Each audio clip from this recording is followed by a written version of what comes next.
of Fit in Fine at Your Places. I'm Priyanka Bish from Arden Progressive School, and in this session we will be starting a new topic of chapter number 3. Chapter number 3 is admission of a partner, and the topic for today's session is accounting for revaluation of assets and liabilities when there is change in profit sharing ratio of existing partners. So here the assets and liabilities of the firm must be revalued at the time of change in profit sharing ratio. The reason is that the actual value or the realizable value of assets and liabilities, they are different from the amount which is shown in the balance sheet. So here we know with the passage of time, there is always increase or decrease in the value of assets and liabilities. So it becomes necessary that these assets and liabilities must be revalued. For example, if we have purchased a land which is an asset, we have purchased land in the year 2010 amounting to rupees 10 lakhs, and now in the year 2021 the amount of same land is now increased with the amount 20 lakhs. So here the value of land which is asset, value of asset has been increased with the amount rupees 10 lakh rupees. So here this 10 lakh should be distributed among the partners in their old ratio. So as the land is revalued for 20 lakh, that means all the partners has gained a profit amounting to rupees 10 lakh on investment of such land. So this profit belongs to all the partners and it will be shared among the partners in their old ratio.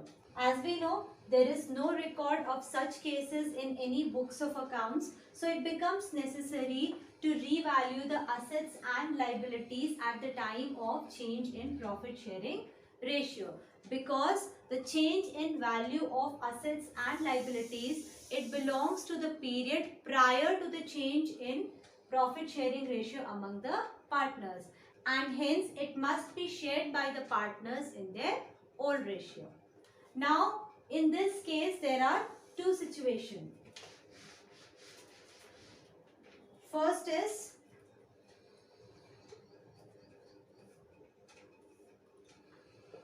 when the revised value of assets and liabilities are to be recorded in the books of accounts. First case is when the revised value of assets and liabilities are to be recorded in the books of accounts, and second case is when the revised value of assets and liabilities are not to be recorded in the books of accounts. So these are the two cases under accounting for revaluation of assets and liabilities at the time of change in profit sharing ratio among the partners. So first we will be discussing about case 1, where the revised value of assets and liabilities, they are recorded in the books of accounts. So the first case is when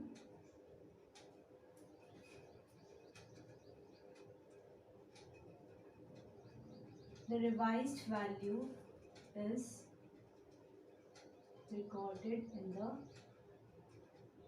books of accounts. This is the first case. Now, under this situation, the revaluation of assets and liabilities. Revaluation of assets and liabilities is done with the help of new account, which is called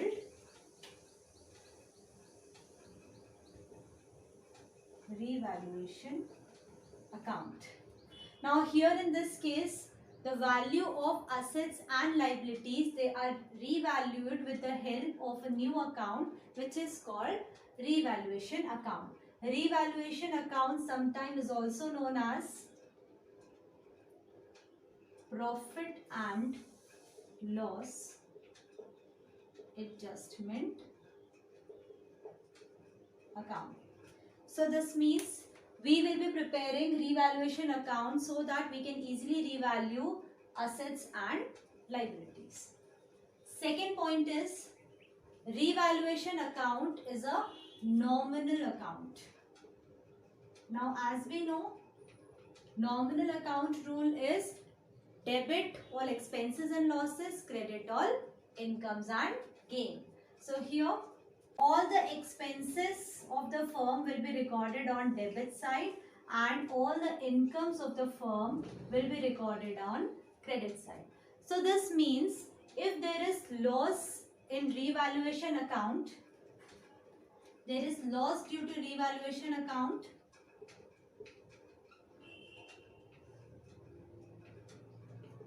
revaluation account will be debited, and in case the revaluation account results in profit, then the revaluation account will be credited according to the rule of nominal account. Now there are some journal entries which is to be passed in case of revaluation. First entry will be of transaction for increase in value of asset. So here in this case we know the value of asset is increasing, which is a profit for us, and we know in case of profit revaluation account is credited according to the rule of nominal account. On the other hand, the value of asset is increasing. So increase in value of asset means there is inflow of asset, and inflow of asset will be debited according to the rule of real account, because asset is real account. So entry will be assets account debit according to the rule of debit what comes in, and it is a profit. So profit on revaluation is credited with revaluation account. Narration will be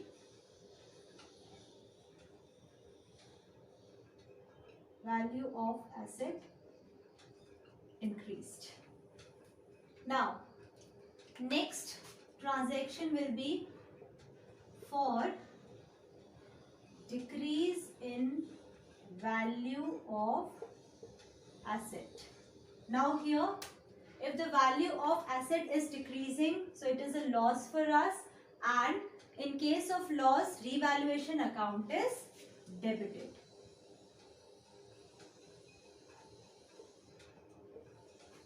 And decrease in value of asset also results in outflow of asset, and outflow of asset will be credited according to the real account rule. So here the entry will be revaluation account debit to asset account. Narration is value of asset decreased. Now third case is for increase in value of liabilities. Now in this case we know the value of liability is increasing, which is a loss for us. If our liability is increasing, it results in loss. So in case of loss, revaluation account is debited. Entry will be revaluation account debit to liabilities account. Narration will be value of liabilities increased. Next transaction will be for decrease in value of liabilities. Now in this case, the value of liability is decreasing. So decrease in liability results to profit. And in case of profit, revaluation account will be credited. Now if revaluation account is credited, that means liabilities account will be debited. So entry for this transaction will be liabilities account debit to revaluation account. Narration for this entry will be value of liabilities decreased. Now, fifth transaction will be when revaluation account shows profit. Now in case of revaluation account, we know on debit side we record all the expenses and on credit side we record all the income. So if credit side of revaluation account is in excess, this means that the revaluation account will show profit. And if debit side of revaluation is in excess, it means revaluation account will show loss. So profit on revaluation account will be distributed among the partners, which means partners capital account will be credited with the profit amount in their old ratio. And in case of loss, that loss will be borne by the partners. So in that case, partners capital account will be debited. Now here the transaction is when revaluation account shows profit. Now profit means this profit will be distributed among the partners in their old ratio. As partner will get profit, so their capital account will be credited. So entry for this transaction will be revaluation account debit to old partners capital account in old ratio. So entry is revaluation account debit to old partners capital account, and this profit will be distributed in their old ratio. Narration for this transaction will be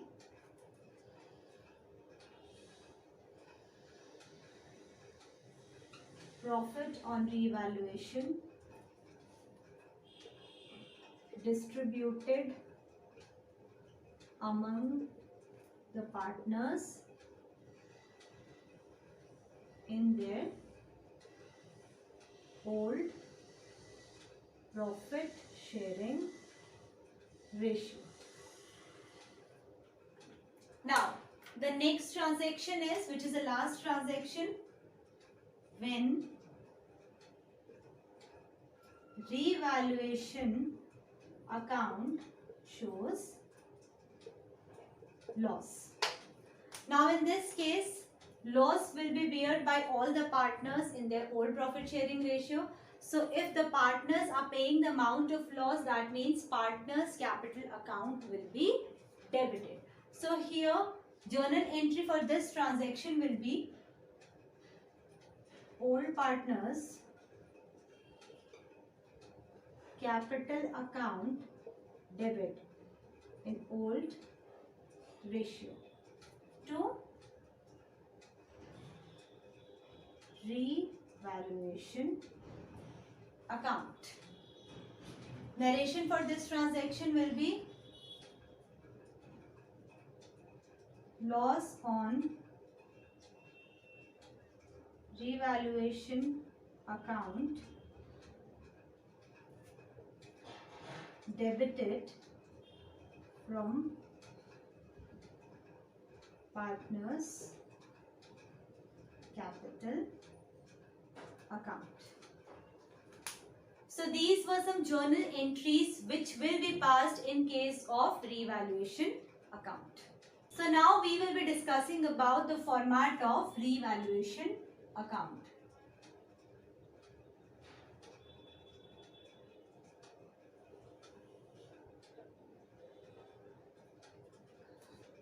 So format of revaluation account, it consists of 4 columns. First column will be of particulars.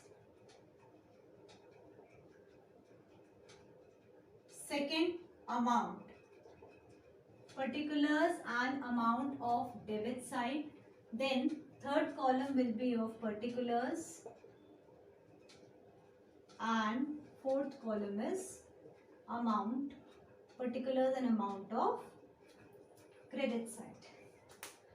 Now as we know, revaluation account is a nominal account. So on debit side we will be recording all the expenses, and on credit side we will be recording all the income. Now income for the firm can be by increase in asset. Increase in the value of asset is an income for the firm, so it will be written on credit side. Next, by decrease in liability. So if the amount of liability is decreasing, it is also a income for the firm, so it will be recorded on credit side. Then unrecorded asset. Unrecorded asset is also considered as income, so it will be recorded on credit side. And here, if the debit balance is in excess, that means it is a loss for the firm. Loss will be here balanced with the balancing amount. So we can write here by loss on revaluation account transferred to partners capital account in old ratio. So these are the items which will be recorded on credit side. Now coming to the debit side, the loss of the firm can be to decrease in asset. Decrease in the value of asset is also a loss for the firm, so it will be written on debit side. Next, to increase in liability. So increase in the amount of liability, it is also a loss, will be recorded on debit side. To unrecorded liabilities. Now if the liabilities are not recorded, it is also a loss for the firm, so it will be debited. Now here, if the credit side of revaluation account is in excess, that means here the balancing figure will be considered as profit. So we will write here, to profit on revaluation account is transferred to partners capital account in old ratio. So these are the items which will be recorded on debit side. So this is how we will be recording all the revalued assets and liabilities in the format of revaluation account. So in this session, we have learned about the another adjustment, which was accounting for revaluation of assets and liabilities. Also, we have learned about some journal entries and the format of revaluation account. In the next session, we will be solving some numerical questions based on journal entries as well as on revaluation account. That's all for today. Thank you.